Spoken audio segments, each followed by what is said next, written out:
करते हैं महाराष्ट्र सियासी संकट पर लेटेस्ट अपडेट आपको दे देते हैं। सुप्रीम कोर्ट ने शिंदे की अर्जी पर नोटिस जारी किया है। ये बड़ी खबर आपको बता रहे हैं महाराष्ट्र सियासी संकट पर लेटेस्ट अपडेट।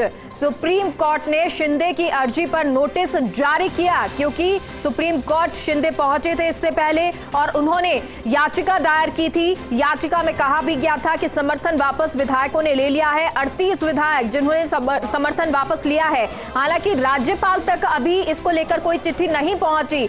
इसके बावजूद जब याचिका पर यह कहा गया तो अब सुप्रीम कोर्ट ने शिंदे की अर्जी पर नोटिस जारी किया गया है। महाराष्ट्र सियासी संकट पर लेटेस्ट अपडेट आपको बता रहे हैं क्योंकि लगातार पल पल बदलती हुई स्थितियां महाराष्ट्र में नजर आ रही हैं, गुवाहाटी में नजर आ रही हैं। हालांकि गुवाहाटी में सभी विधायक जो 38 विधायक बताए जा रहे हैं वो वहां पर मौजूद हैं, शिंदे सहित वहां पर मौजूद हैं।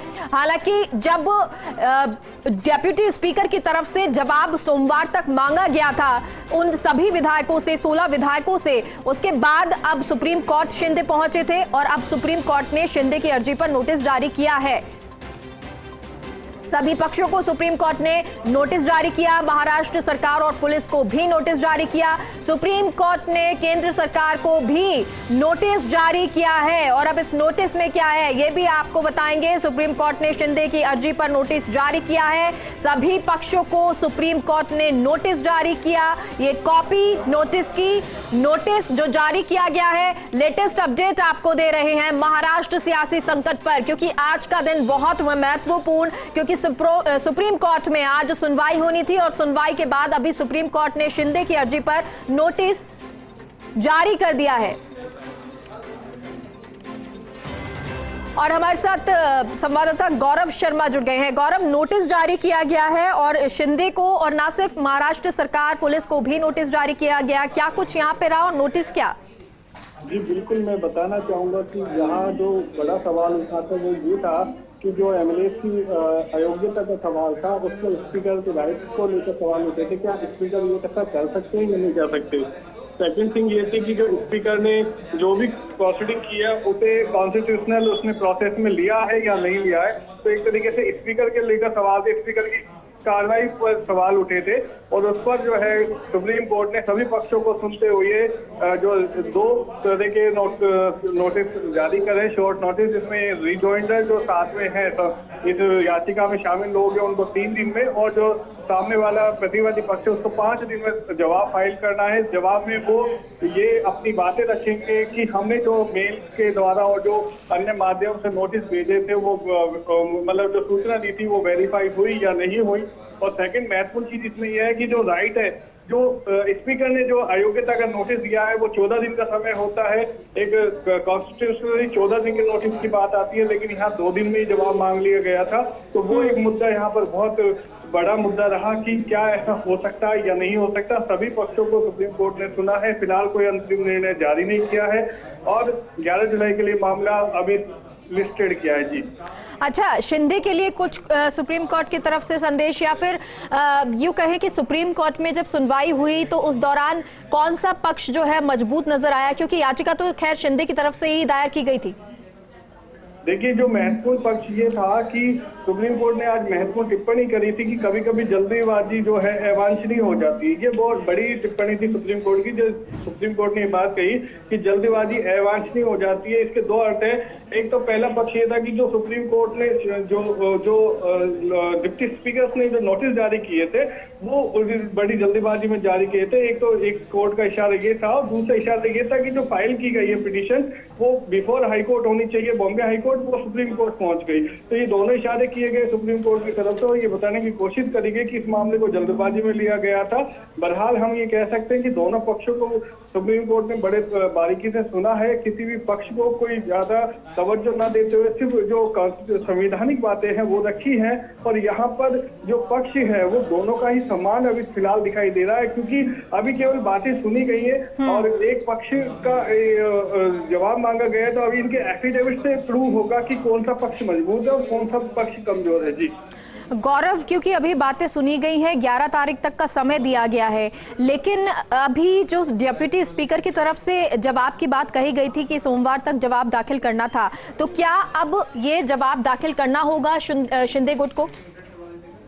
जी, उनको ये जवाब अपना जो है वो ये फाइल करेंगे कि हमें जो नोटिस दिया गया है वो अनकॉन्स्टिट्यूशनल है, उसका कोई पर्पज नहीं है, और जो डिप्टी स्पीकर है उसने जो है अपने राइट्स को एनक्रोच करते, अतिक्रमण करते हमें ये दिया है, जबकि इनको संवैधानिक तरीके से हमें 14 दिन का समय देना था और हम अपनी बात रखते और फिर ये सब प्रोसीडिंग की जाती, तब हमें अयोग्य करार दिया जाता।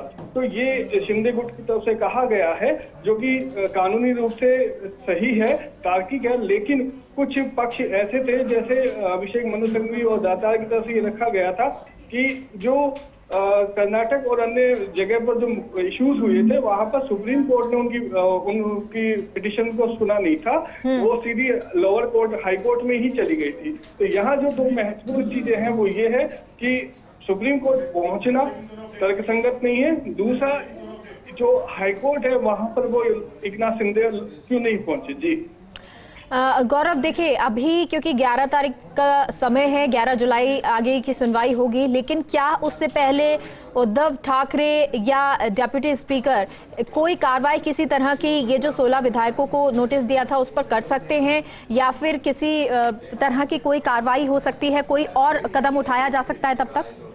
देखिए, जो नोटिस की बात आई थी कि आपने जो नोटिस दिया है किस मार्फत दिया है, किस तरह से रिप्लाई दिया है, उसी बात को लेकर सुप्रीम कोर्ट ने उनसे जवाब मांगा है कि आप अगर आपने संवैधानिक रूप से दिया है तो संवैधानिक रूप से आप इसे प्रूव करिए, और ये प्रूव करने के लिए आपका हलफनामा पेश करना है। तो उन्होंने हलफनामे पर सहमति व्यक्त कर दी कि हाँ, हम इस पर हलफनामा पेश करेंगे। तो दोनों ही पक्षों ने हलफनामे पर सहमति व्यक्त कर दी। तो आप हम ये समझ सकते हैं कि कॉन्स्टिट्यूशनली दोनों अपनी बात को रखने के लिए पुरजोर तरीके से प्रयास कर रहे हैं और ये बात कहने की कोशिश कर रहे हैं कि हम यहाँ पर इस स्थिति में सही है।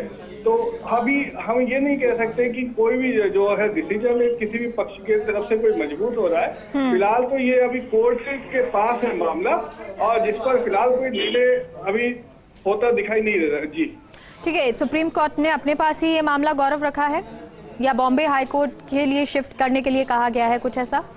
फिलहाल ये मामला लिस्टेड 11 जुलाई हुआ है, अभी इस पर कोई इंटरिम ऑर्डर नहीं हुआ है। सिर्फ ये कहा है कि आप एफिडेविट फाइल कीजिए, जो बातें आपने जिस तरीके से अयोग्य करार दिए हैं तो आपने क्यों दिया है।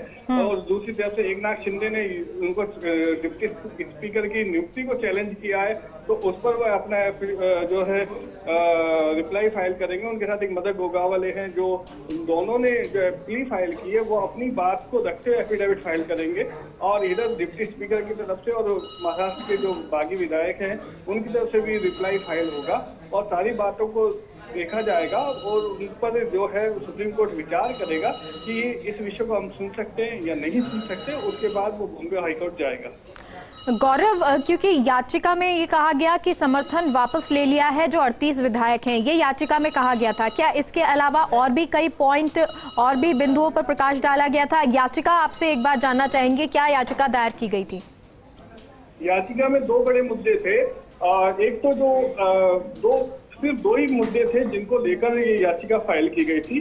पहला तो जो अजय चौधरी का नियुक्ति था, जैसे एकनाथ शिंदे जो है विधायक दल के नेता चुने गए थे, तो उसके बाद जब उनको अयोग्य करार देते अजय चौधरी की नियुक्ति थी, तो एक तो अजय चौधरी की नियुक्ति को चैलेंज किया गया था, और दूसरा जो एमएलए को अयोग्य करार देते हुए शिवसेना के बागी विधायक एकनाथ शिंदे व तमाम विधायक जो कि उद्धव ठाकरे गुट से अलग हो गए थे, उनमें से कुछ जो 15 विधायक थे जिनको चैलेंज किया गया था, उनकी योग्यता को चैलेंज करते उनका अयोग्य करार दे दिया गया था। उसको लेकर ये सिर्फ दो बातें थी जिन पर सुप्रीम कोर्ट में सुनवाई हो रही थी और जिन पर सुप्रीम कोर्ट को फैसला लेना है। अजय चौधरी की नियुक्ति, दूसरा कि उनको अयोग्य करार दिया गया, ये असंवैधानिक है। इन दो बातों को लेकर बातें रखी गई थी, जिस पर एकनाथ शिंदे ने अपनी बात अपने वकील के माध्यम से रखी थी। नीरज कौल उनकी तरफ से पेश हुए थे और पक्ष की तरफ से अभिषेक मनु सिंघवी भी अन्य लोग पेश होते हुए उन्होंने ये कहा था कि हमने जो किया वो संवैधानिक है। जी बहुत बहुत शुक्रिया गौरव पूरी जानकारी के लिए। एक छोटे से ब्रेक के लिए रुकते हैं, कहीं मत जाइए, जल्द लौटते हैं।